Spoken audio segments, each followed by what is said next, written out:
Hola, buenos dias! Welcome to Cat in Spania Vlog. Tara, samahan niyo ako sa isang A Day of My Life video ko dito sa Madrid. Ngayon ay araw ng Sabado at rest day ko ngayon. Ano nga ba ang ginagawa ko pag rest day ko dito sa Madrid? Siyempre, bukod sa magpahinga ay gusto pa din natin medyo productive ang rest day natin. Kaya naman, nag-enroll ako sa isang school for a Spanish class lesson. Gusto ko talagang matutunan ang lengguwahe nila kasi alam nyo ba na dito sa Espanya, karamihan sa mga Espanyol ay hindi marunong mag-Ingles. Kaya naman, mas maganda na matutunan mo yung lengguwahe nila para mas madali kang makapamuhay dito sa Espanya. At ngayon nga ay pupunta ako sa school ko pero bago yun, kakain muna ako ng lunch dahil hindi pa ako nakain. At medyo maaga pa naman dahil ang Spanish class ko ay 5 to 7 p.m. pa. Kaya naman dito ako kakain sa Jollibee dahil gusto ko naman talaga mas-satisfy yung tiyan ko sa kakainin ko. Kaya nag-order lang ako ng 1-piece chicken at spaghetti. O diba? Parang nasa Pilipinas lang tayo. So pagkatapos ko kumain ay pupunta na tayo sa aming school. Kaya tara, samahan niyo na ako.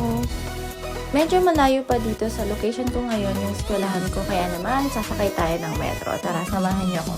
Siguro kasi mga 5 station pa bago tayo makarating doon. Kaya tara, samahan niyo ako para makita niyo na din kung ano yung itsura na metro dito sa Espanya.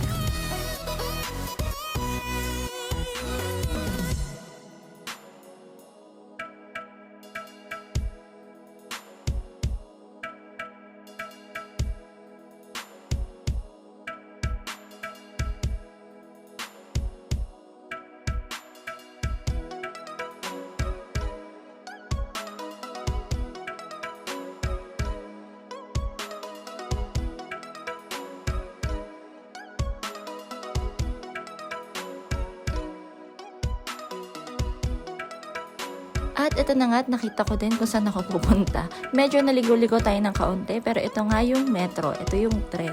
Ito yung isa sa mga pinakagamit na gamit ng commute system dito sa Espanya. Kasi bukod na nga sa mabilis, ay napaka-convenient pa.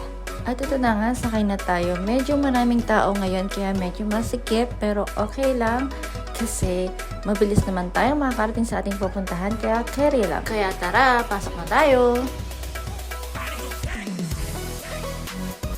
So, andito na nga tayo, nakababa na tayo ng tren. Nandito na tayo sa Portas Po, dito yung school namin. So, hahanapin lang natin yung exit.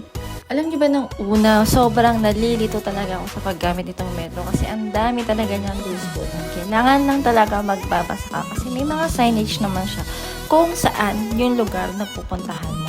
So, nandito na nga tayo, malapit na tayo sa labas at ito, ipapakita ko lang yung machine kung saan naglo-load ng card na ginagamit dito sa metro.